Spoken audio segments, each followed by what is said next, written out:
contendientes continuarían con su batalla. El agua había apagado el fuego del Balrog, pero no su furia y tampoco su fuerza, y aunque Gandalf lo doblegó con la espada de Gondolin, el Balrog huiría por unos pasadizos oscuros no construidos por la mano de ningún hombre o enano. El mago lo seguiría ya que sabía que la criatura conocía bien estos caminos y que al seguirle era su única posibilidad de salir. Finalmente ambos llegarían a la escalera interminable, una larga escalinata construida por el rey enano Durin I,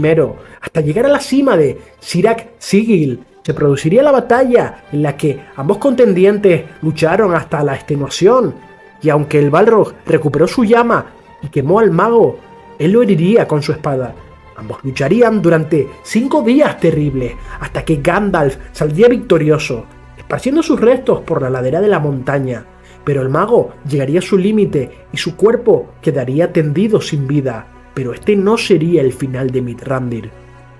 Su espíritu viajaría más allá del mar hasta llegar a las tierras imperecederas, donde es fortalecido y enviado de vuelta a la Tierra Media para continuar su lucha contra Sauron. Siendo encontrado y recogido por Waihir, señor de los vientos, ha sido allí enviado por la dama Galadriel ante la noticia de su supuesta muerte. Una vez llevado a Lothlórien, Gandalf sería vestido de blanco con el atuendo de los más altos, convirtiéndose en Gandalf el Blanco, eligiendo este color porque su destino era reemplazar a Saruman, que se había aliado con Sauron.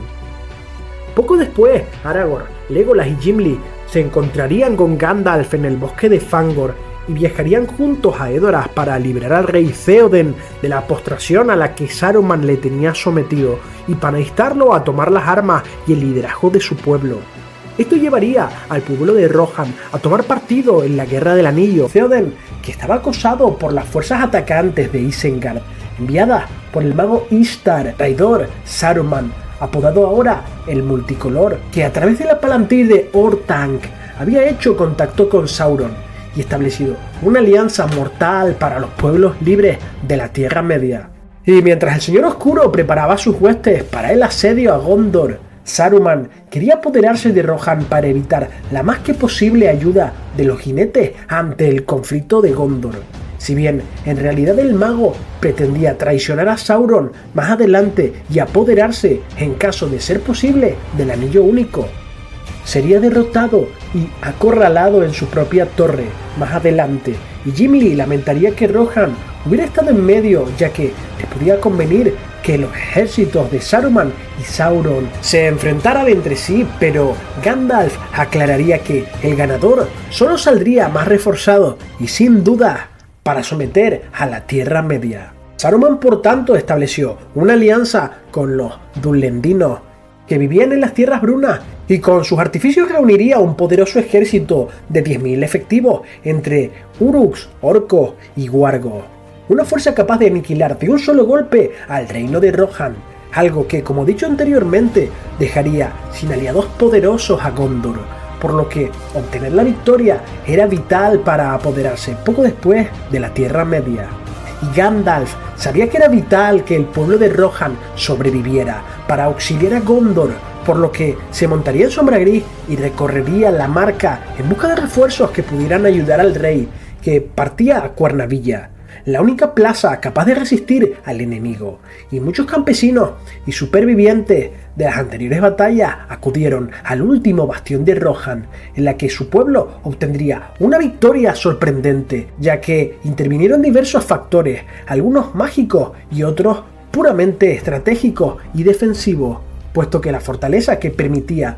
una excelente defensa combinada con la destreza y bravura de los Rohirrim, además de acciones heroicas puntuales de personajes como Aragorn, Legolas, Gimli y el propio rey y su sobrino Éomer, hicieron posible esta resistencia. La llegada de Gandalf el Blanco y Erkenbrand, mariscal de la marca occidental del reino, junto con los hombres del Fold de Oeste, también sería importante para dispersar a los enemigos, que huirían con miedo hacia un misterioso bosque que se había aparecido en el valle. Pero esto era una trampa de los Ents, que habían convocado a los Ucornos, unas criaturas mitad árbol, mitad Ent, que eran muy agresivos y que habían sido despertados para combatir a los orcos, por lo que eliminaron a la totalidad del ejército invasor restante.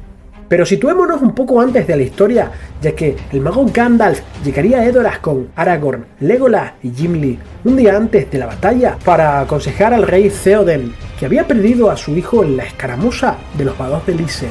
algo que vemos en la versión extendida de la película. Y aunque en principio el rey se mostró hostil por la influencia de Grima, lengua de serpiente, cuya tarea era debilitar la salud del rey y enturbiar su mente por órdenes de Saruman. Pero Gandalf le haría entrar en razón y con su presencia y consejo tuvieron un efecto rejuvenecedor en el viejo rey, ya que las arrugas de su cara desaparecieron y pronto el rey volvió a sentir el ardor de la batalla. Y al ver el peligro en el que se encontraba su pueblo, aceptó el consejo del mago y decidió partir hacia los vados con todas las fuerzas posibles, no sin antes expulsar al traidor Grima de Edoras. Esta recuperación sería posible en parte gracias al anillo que portaba Gandalf, llamado Narya, el anillo de fuego, que le fue entregado por el elfo Círdan de los Puertos Grises, que ya hemos visto en la segunda temporada de Anillos de Poder. Si nos vamos al libro de los cuentos inconclusos de Númenor y la Tierra Media, en el capítulo de los Istari, se detalla que el anillo que portaba Gandalf podía reanimar los corazones y darles valor ante un mundo que se ensombrecía. Y es gracias a esto que el rey de Rohan restablecería su espíritu de juventud para proteger a su pueblo, por lo que en el atardecer de ese mismo día, el rey se puso al frente de un ejército de 1000 hombres, en compañía de Éomer, a quien había nombrado su heredero. Partirían para acudir al encuentro de las tropas enemigas que tenían acosado el Fold Oeste, recorriendo un largo camino de 40 leguas, más de 190 kilómetros. Si bien sabemos que los caballos de los jinetes eran rápidos y resistentes, pero era un largo trecho, así que acamparon durante la noche. Y al atardecer del segundo día avistaron a un mensajero que les dijo que las tropas de Erkenbrand, que iban a auxiliar, habían sido derrotadas, por lo que un ejército había partido desde Isengard,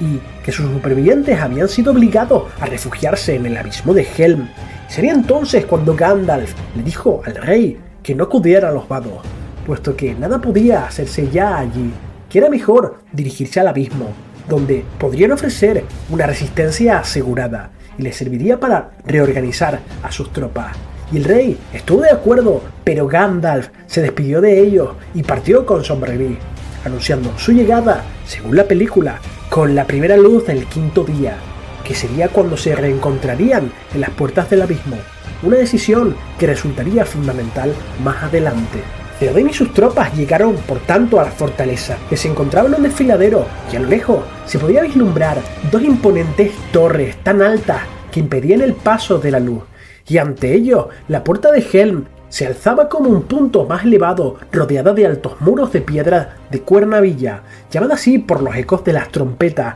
que resonaban desde las torres en los momentos de necesidad, y daba la impresión de que un gran ejército iba a surgir desde su interior. Y mientras los jinetes llegaban al abismo, los exploradores anunciaban cómo orcos montados en lobos se acercaban, rodeando una gran hueste del valle, contemplando atrás con una mirada infinidad de antorchas que los seguían. Entonces la comitiva atravesó la fortaleza y fueron recibidos con gran fervor y con renovadas esperanzas, y con apremio Theoden comenzó a dar instrucciones para defender el abismo, distribuyendo sus tropas a través del muro del bajo y la torre, curando muchos de los caballos en Cuernavilla. Y durante la noche las tropas de Saruman llegaron a Cuernavilla y se inició un feroz ataque en el que los orcos se lanzaron hacia la empalizada, siendo sorprendidos por un mar de flechas que les aguardaban en la retaguardia. Fueron pasando las horas y con la llegada de la medianoche los relámpagos iluminaron el cielo, revelando una marea de enemigos que asaltaban con fiereza la empalizada, y los orcos la escalaron e irrumpieron en el foso, acercándose peligrosamente a Cuernavilla. Mientras la lluvia caía, cientos de formas oscuras continuaban asaltando la fortaleza, pero pronto una lluvia de flechas y pedruscos fueron lanzados sobre los orcos y se produjeron numerosas bajas enemigas, provocando la primera retirada, aunque iba a durar poco, ya que pronto se reorganizaron y atacaron con mayor contundencia todavía si cabe, y extramuros las trompetas resonaban, y una gran horda intentó derribar la puerta, pero por cada orco que caía, dos más ocupaban su lugar, y entonces los enemigos utilizaron un gran ariete y las puertas iban cediendo poco a poco. Ante esta situación desesperada, Aragorn y Éomer acompañaron a un grupo de valientes desde el muro bajo y subieron al patio exterior, atacando por sorpresa a los enemigos que portaban el ariete, eliminando a todos ellos. Pero Aragorn se dio cuenta de que la puerta estaba gravemente dañada. Cuando fueron a retirarse, vieron cómo varios orcos que habían fingido estar muertos se levantaban y les sorprendían por la espalda. Y poco faltó para tener una tragedia, pero Gimli apareció de improviso y con un inigualable manejo del hacha decapitó a varios de ellos, haciendo que el resto huyeran atemorizados.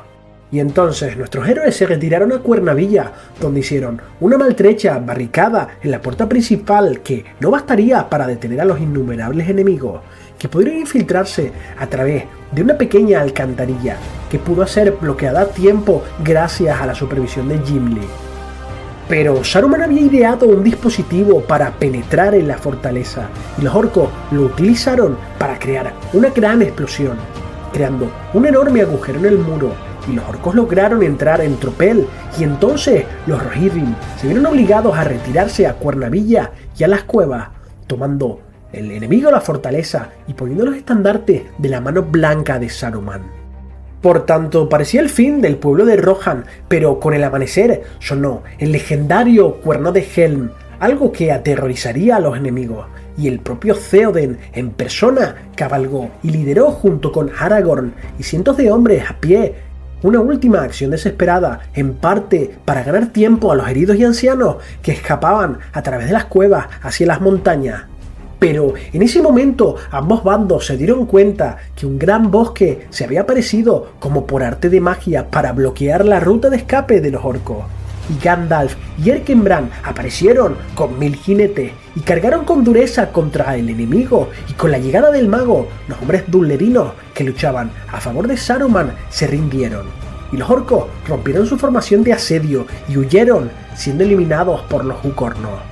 Una vez finalizada la batalla, los dullerinos se rindieron y Theoden los perdonó, y la derrota de Isengard supuso una gran victoria para Rohan y se eliminó al principal aliado de Sauron. Os explicaré la traición de Saruman, que antaño fue un Istari y líder del Concilio Blanco, una alianza que se había forjado entre los elfos Noldor y los magos de la Tierra Media para frenar el avance de Sauron en el pasado, en el contexto de la Tercera Edad del Sol del Señor de los Anillos. Saruman era el líder de los 5 magos enviados a la Tierra Media por los Valar,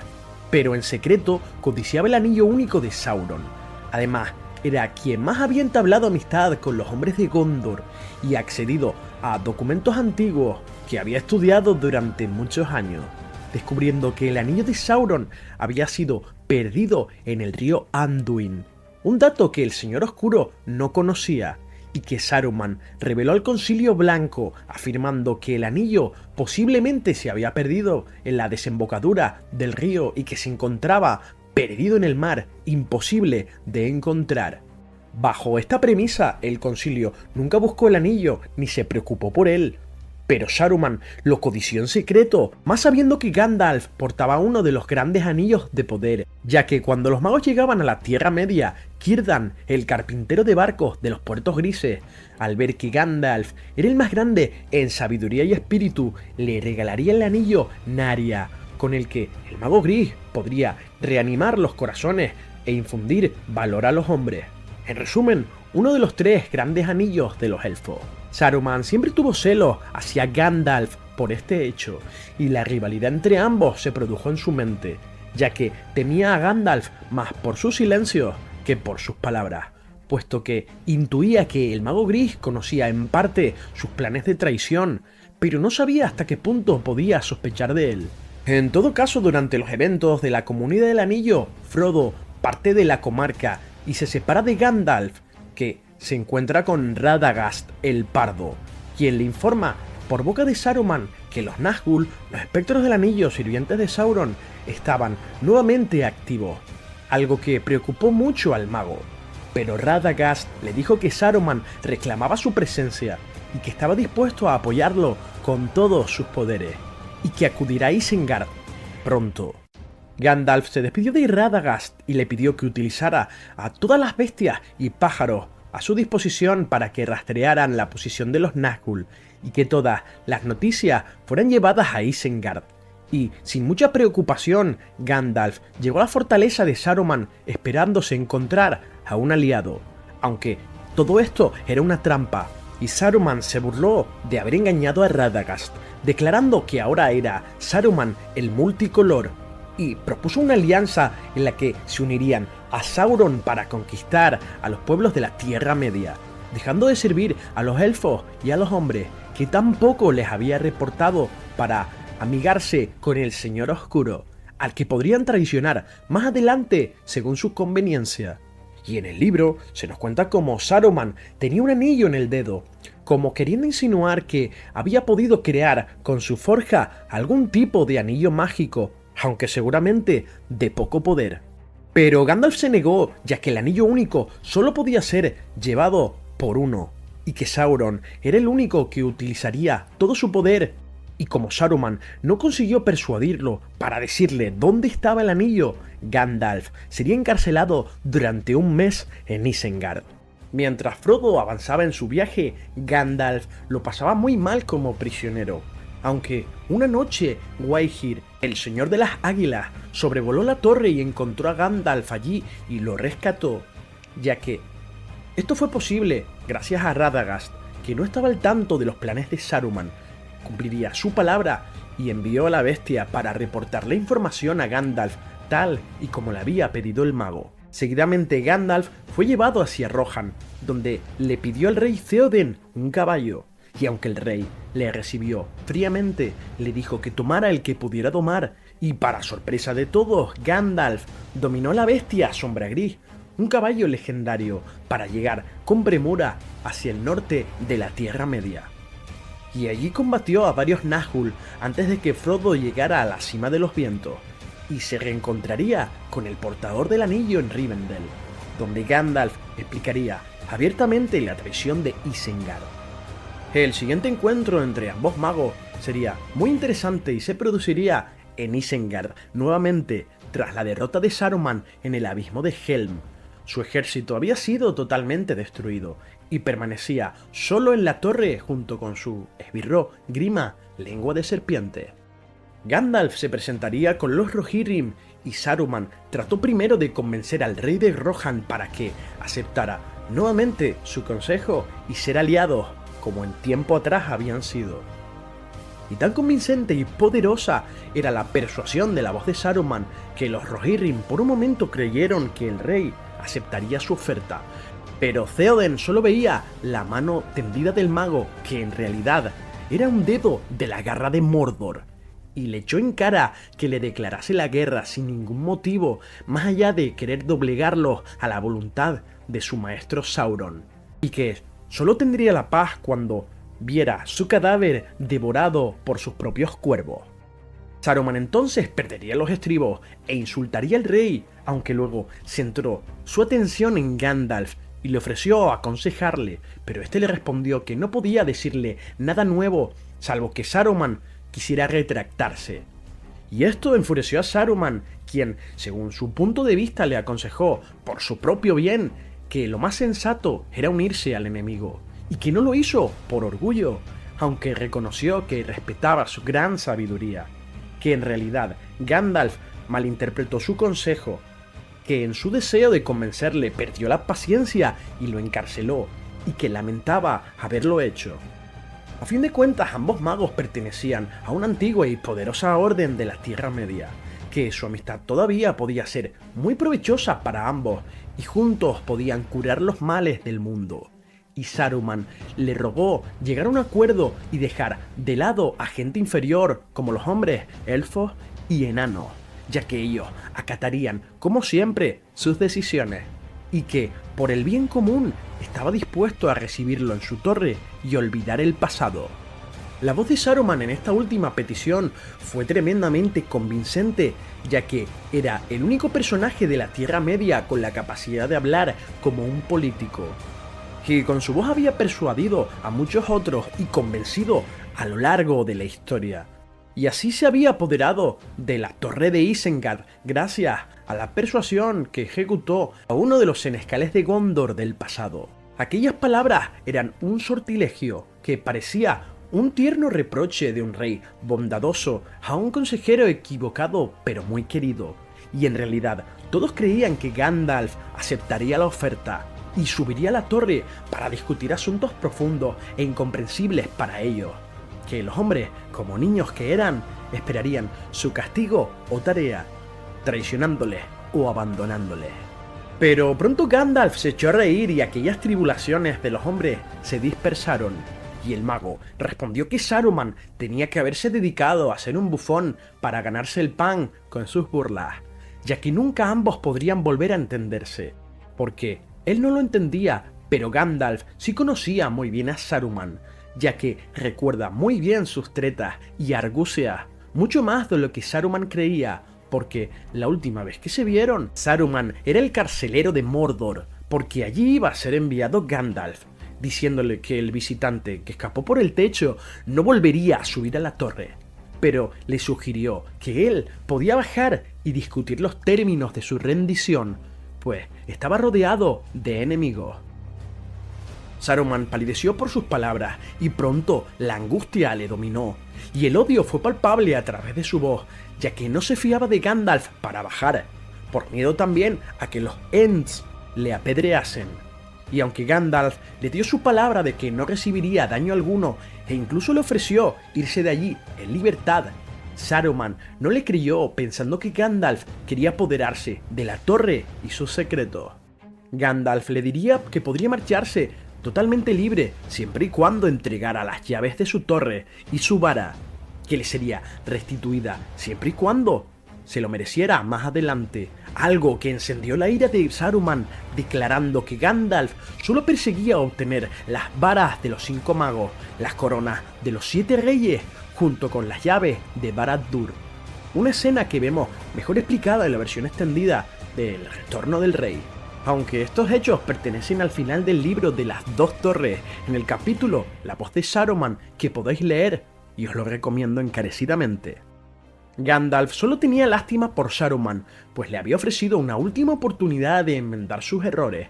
y le dijo que se podía quedar en la torre, pero que no le sería fácil marcharse de allí, y que cuando la sombra del este se levantara, en caso de que Sauron triunfara, no tendría otra salida. Y entonces Gandalf le reveló que ya no era el gris al que traicionó, sino Gandalf el blanco, que ha regresado de la muerte, y entonces despojó a Saruman de su cargo, rompiéndole la vara con el poder de su voz. Sin embargo, un objeto cayó al tiempo de la torre, intentando dañarle.